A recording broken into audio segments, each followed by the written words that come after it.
for the Kings. See if we can see that beam at some point here on this homestand. But joining us, our Sactown Sports Kings insider, there he is, Frankie Cartoscelli. Good morning, Frankie. That's what we do. Happy Monday. Good morning. Is it a good morning? I don't know. It's been an interesting 72 hours here in the 916, but alas, there will be more basketball played tonight, whether we like it or not, and we'll see if they can light the beam for the first time in almost 3 weeks. I think it's been 18 days since they've won a basketball game. So crazy. New Orleans, the last one, the demon of a year ago. A game that they almost lost, by the way, in the closing moments. I think CJ McCollum had a chance to win the game. He had a flamethrower of a game and really won CJ McCollum shot away from a 7-game losing streak. So that's a nice little wrinkle to it all. Yeah, after doing all that work to get back to 500, they've given it all back. And then some, Frankie, now 6 losses in a row. But everybody's talking about the decision they made on Friday. I've shared my thoughts. I wouldn't have done it. That's me, but it's been done. I hated the way they did it. I think that was an embarrassment for this organization. But I'd love to get your opinion on just the overall decision to depart with Mike Brown.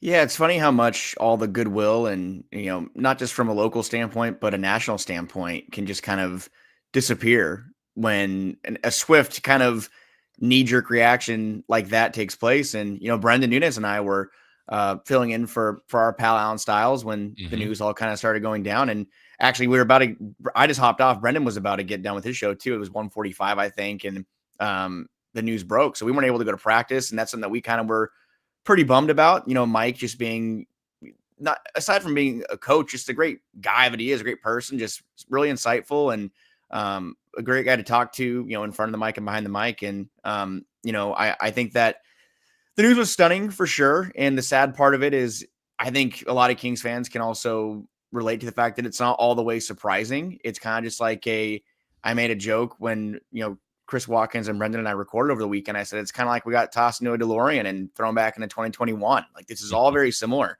And 8 head coaching changes over 11 years in this new ownership tenure. It's kind of warranted the responses you see around the league. And Mike Brown is someone who this wasn't a first or second year or, a head coach. I was still kind of trying to get his bearings at the NBA. This is Mike Brown, who's been in the league for 30 plus years as an assistant coach, head coach, been in some winning situations in Cleveland, Los Angeles down the line. Coach of the year, not even 24 months ago. It's one thing that kind of makes you wonder, and you see the responses from coaches around the league, the Ty Lues, the Michael Malones, which is obvious for those reasons. And down the line, Eric Spoelstra had some comments about the Kings the other day. Steve Kerr, the coaching family of the NBA, if this does not end up being Doug Christie's for the long haul, which we'll see what happens, who's going to really want to come in here and take this job? Because you have a very, very short leash being head coach of the Sacramento Kings. That is true. No head coach in this, new ownership regime since 2013 has lasted more than 3 seasons. So I look at more as the Kings just continuing to shoot themselves in the foot. And whether you liked Mike Brown's coaching styles or not, and he wasn't perfect, I don't think this was the answer to this team's issues. And a team that is severely flawed, not just in roster construction, but, for a lot of reasons. And we saw the other night, and it's one game, and Doug Christie, you can't expect him to come in here and flip the things around on its head, but the same issues we saw, poor 3-point shooting on the offensive end. You allow the Lakers to shoot 50% from 3. It all comes down to the front office to me. And, we'll see what happens, but it's just really a huge step back for the Kings, in my opinion. Yeah, and that was one of my biggest criticisms of this, Frankie, is kind of coming from the front office and or management above them, Vivek, where, in the past I've been at press conferences where difficult decisions were made, and there's Jeff Petrie and or the Maloofs at the press conference. Like, I think that should have been, look, tell us the why. I mean, there's a reason Mike Brown is out. We can agree, we could disagree, but I feel like the people that made that decision should be the ones standing in front of the media answering those questions. I agree. And I think the whole way that it kind of unfolded was gutless in my opinion. And I know that there's a process of how things have to unfold, and you have to get clearances from ownership when that move is going to be made. But to me, you hear whispers, it got pretty loud. What we've been hearing for the past couple of weeks is that there was a clear disconnect between the front office and Mike Brown.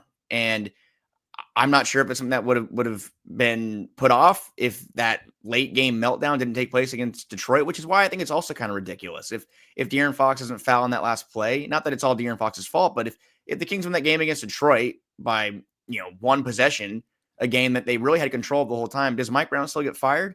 The answer is probably no.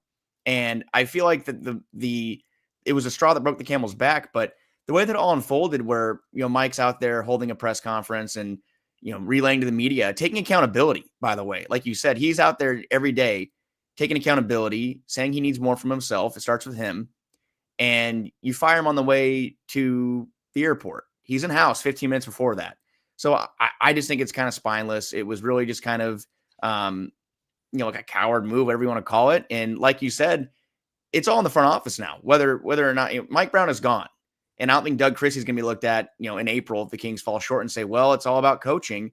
If Monty McNair and Wes Wilcox and that front office group isn't able to upgrade this roster to a point where they're able to compete and hold their own against their opposing teams every single night, that's on them. So to me, I'm looking at it as a matter of Mike Brown is gone, scapegoat, whatever you want to call it.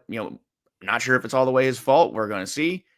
It's now in the front office. They have, I think, 50 games now to prove. Monty McNair he has one more year on his contract as well.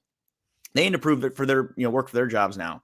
But the way this all unfolded, it felt kind of gross. And again, just it's crazy to see. You open your feed on Friday night and Saturday morning, people just have turned on the Kings quickly, and you can't say it's unwarranted. I mean, it really is a bad look around the league for a lot of reasons. I don't know whether you wanted Mike Brown, and we've seen a lot of comments in this YouTube chat, in our YouTube comments, across social media that aren't from the 1140 platforms, people that are saying they aren't the biggest fans of Mike Brown and his rotations have been sporadic. That's fine if you agree that way. But if you agree with the way that this all unfolded and you just kind of want to point to that's the nature of the beast in the business, it's really not, though. It's the nature of the beast in the business in bad situations and places that look unappealing to incoming free agents or incoming head coaching candidates.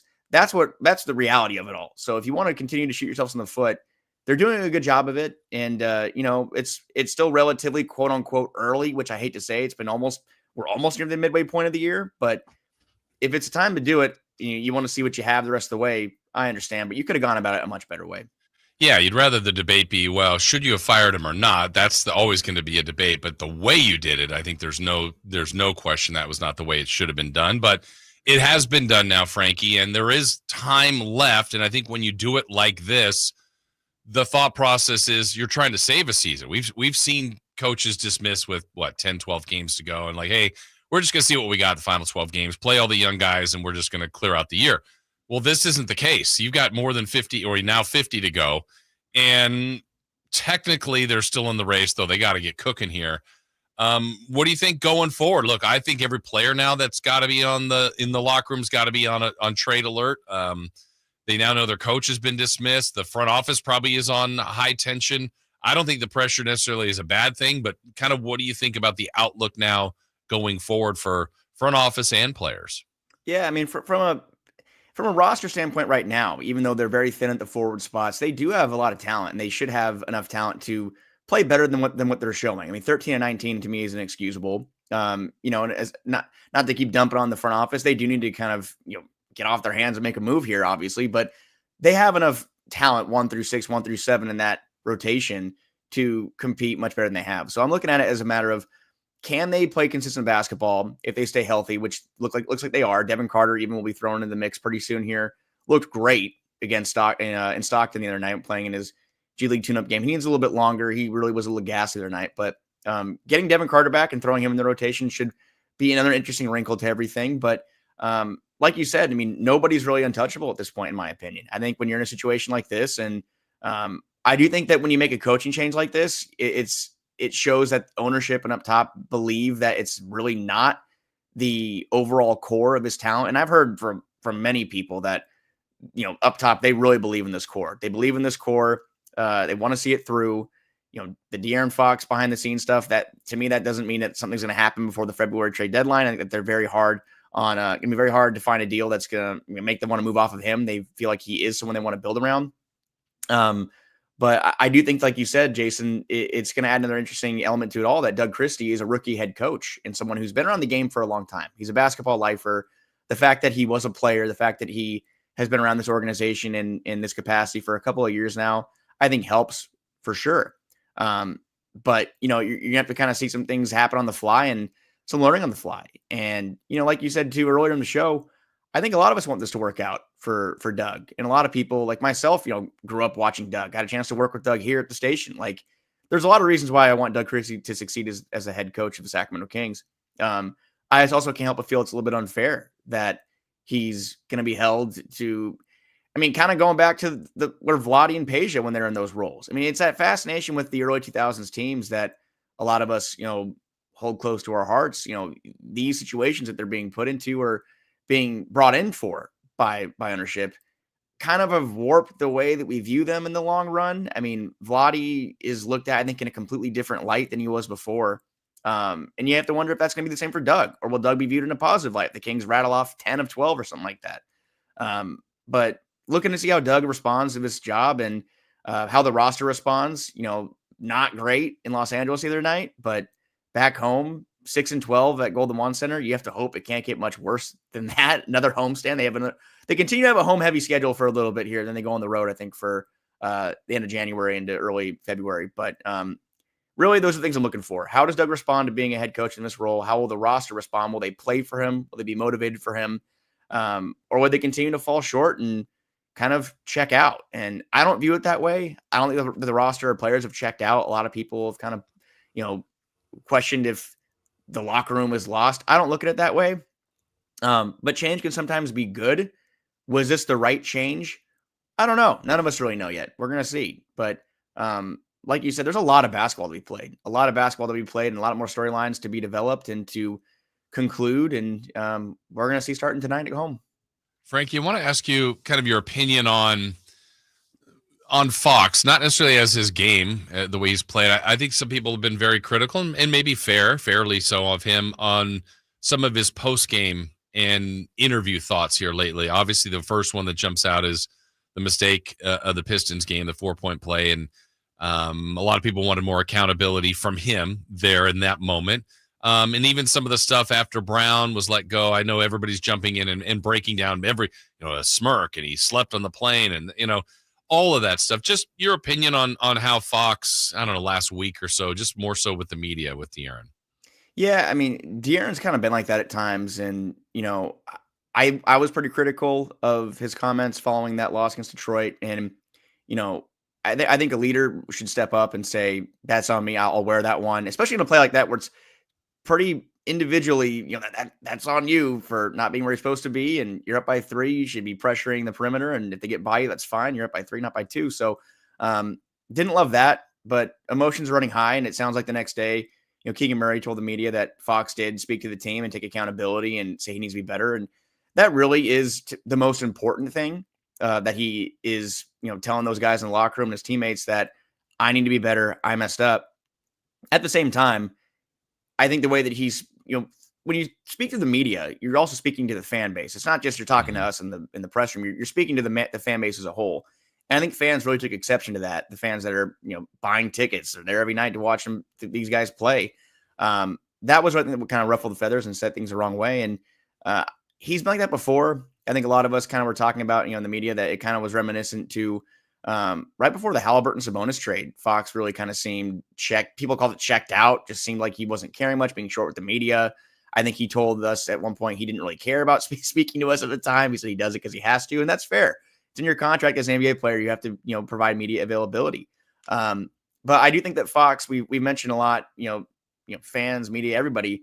It seems like he could do a better job of showing up, more consistently throughout games. And he plays great when he's angry or when he has a chip on his shoulder, but we don't see it very much, that edge and that kind of passion. And I don't think that means he's lacking it. I think that just means he chooses to kind of reach back into it at specific times. And that's a frustrating part of his game, I think. But, that's part of his game that has to grow still. I mean, he's going to be 27 or just turned 27 years old, and he still has some time to go in the NBA and to learn and to grow. And will it be here? I think a lot of us hope so. Some don't. Some fans have been pretty split on that lately. But the Sacramento Kings really right now with this current roster, they're going to go as far as De'Aaron Fox takes them. And if you do choose to move De'Aaron Fox, I in my opinion, I think it's a foregone conclusion that you have to go through a full rebuild. So I'm looking at these next 50 games for Fox as, a chance for him to kind of take the past week or so or the past, season plus and learn from it.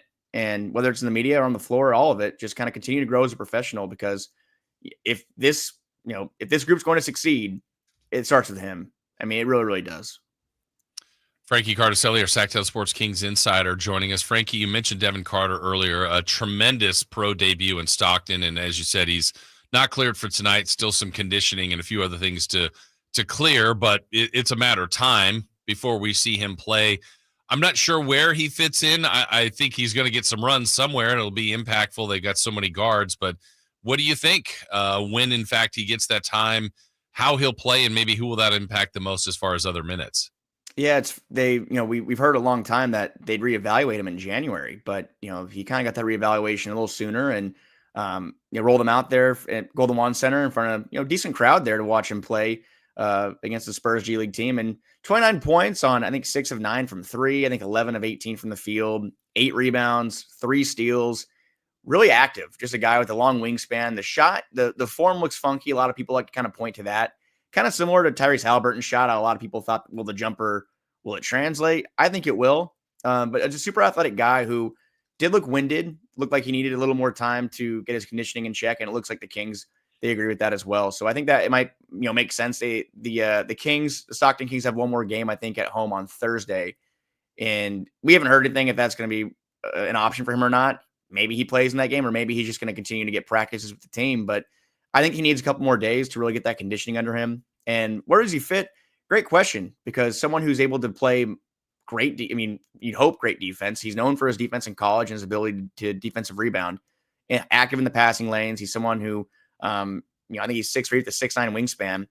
Keon Ellis is somebody who's struggled to get playing time throughout the season so far. Even last night or 2 nights ago, I think he had around 15, 16 minutes of playing time. And, I think the plus minus is kind of a loaded stat. And, people, you can look at it how you want, but I think they're 7 points better with Keon Ellis on the floor. You can't really deny that the defensive aspect of Keon Ellis's game is really needed. It's a really important element to a Kings team that has maybe one or two other defenders that can kind of hold their own. They have De'Aaron Fox and Keegan Murray, but Keon Ellis is arguably the best defensive player on the Kings. So if Keon's struggling to get playing time, and that might be more so on the offensive end of things, kind of, inconsistency there and some blunders, Devin Carter, you have to hope, will come in. And, I think that we've seen Colby Jones get some minutes. Obviously, Devin Carter will be more in line to take those. Will he take minutes from Keon Ellis? Will he cut into Kevin Huerter's playing time? Those are all possible. But, we've heard for a long time that the Kings are very, very high on Devin Carter. They believed in him throughout the fact that he had a shoulder issue. But I do wonder how he fits and how any upcoming potential moves can affect that. Kevin Huerter's been dangled in trade talks for a while now, and his value seems pretty low at the moment.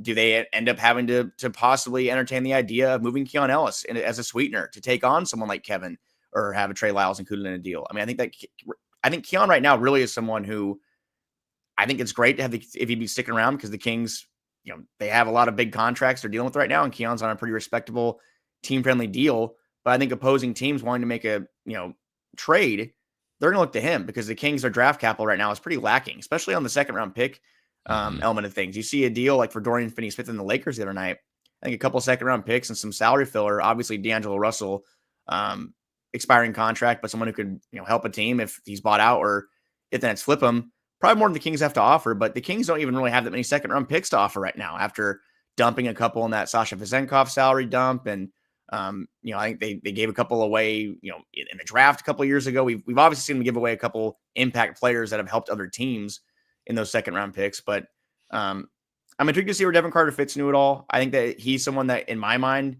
would be an interesting fit next to De'Aaron Fox in that starting lineup. Someone who can shoot the ball and play a high level of defense and defend 1 through 3, maybe even 4 in some situations. So we'll see if he's ready to go next week. I'm looking at maybe next weekend, around that kind of time frame, but not quite ready yet.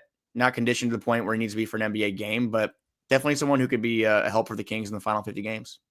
How about Sabonis? He okay? I know he played the other day, fouled out, but I thought he was still showing some signs of that illness. I hope he's good to go for tonight.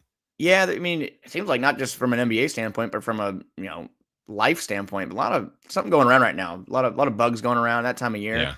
Yeah. It sounded like he was going through it pretty bad, and we know Sabonis. He does not miss games unless he absolutely is in the dumps. And for a guy who played through almost a whole season with a broken hand a couple of years ago to someone who, I think a joke we always say on Media Row is, a Kings game doesn't start until Sabonis gets hit in the face. Wasn't feeling great. Flew into LA on Friday morning, and obviously a lot of change at that time point. But I think he's had hopefully a little more time to rest up and not on the injury report at all for tonight's game. So he should be good to go. And like everybody else in life, hydrate and get those vitamins in. And that the Kings have the best training staff you could find around, and chefs down the line. He's being taken care of the best he can. So he'll be out there tonight against Dallas, and we'll see if he's feeling more close to 100%. All right, how about thoughts on tonight's game as we try to advance this going forward now? 6-game losing streaks, brutal. You want to avoid 2 and 3 game losing streaks, but now they're at 6. Trying to avoid 7. Dallas doesn't have Luka. They don't have Najee Marshall. But still, Kyrie went for 46 in the loss the other day. What are your thoughts on this first matchup of the year with Dallas?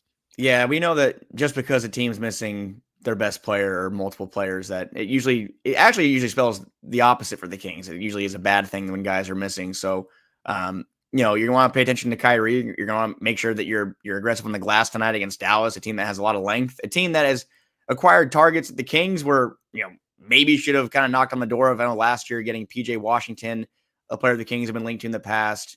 Daniel Gafford, another player the Kings probably could have used last year, kind of in that final stretch. Dallas gets both. And Dallas is kind of an example of that team that was kind of on the margins last year, kind of like in the middle of the pack in the Western Conference playoff race. And they made some upgrades. They leveraged some draft capital, but those moves worked out. They went to the NBA Finals, and right now I think they're 19-10 or 20-12. They're well above 500. So I'm looking at the Kings from their standpoint. Can you bounce back from a horrible night shooting the 3 ball in Los Angeles? Can you be above that 35% mark, where I think that they're 12-3, or they have like a 60% winning percentage when they shoot 35 or 36% or better from 3. So can you get better from that element of the game? And then on the other side, 3-point defense, Kings are 27th in 3-point defense this year. You let the Lakers shoot 50% from 3. No Luka helps for sure, but yeah, it kind of begins and ends there. And that's been the storyline of the whole year, really. It's been the 3-point aspect of this team. They can't defend it, and they can't really shoot it. So that should be something that should hopefully be at the front of everyone's minds. And another thing I'm looking forward to is Doug Christie's rotations. And Doug was kind of a huge hand with Mike in handling those rotations and substitutions and kind of putting his input there. But we haven't seen a tweak to any lineups yet. He didn't change the starting lineup yet. Brendan and I were really kind of speculating if putting Keon back in that starting 5 and having Malik come off the bench again is the right move. And, Mike got kind of creative before, he was fired. He put in Malik in the starting lineup against Detroit and pulled them 3 minutes into the beginning of each half and put Keon out there. It just kind of makes you wonder if that was kind of the beginning of him kind of starting to tinker with things. But I do think it wouldn't hurt to kind of mess with things, especially for a team that's lost 6 games in a row. And I get it. Malik Monk has said he wants to start and he wants to be in that lineup, and it's important to him. But he's also mentioned, aside from that he'll do whatever the coaches need him to do to win games. And I think one aspect of Sacramento's success over the past couple of years, not this year, but the past couple of years, is that Malik Monk has been that dynamic bench guard that can score in volume.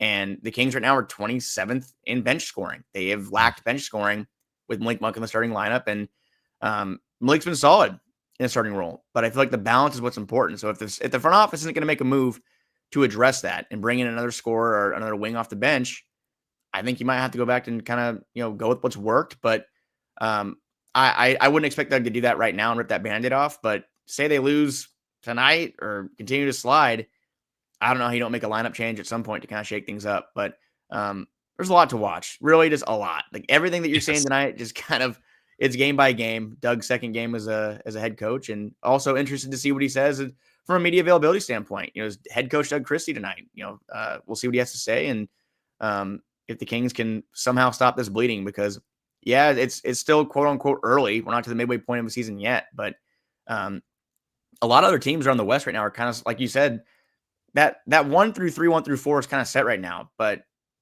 really a lot can change over 1 week. If the Kings can rattle off a 3-game winning streak like they did before, they're right back kind of in that 9-10-8 situation. So easier said than done.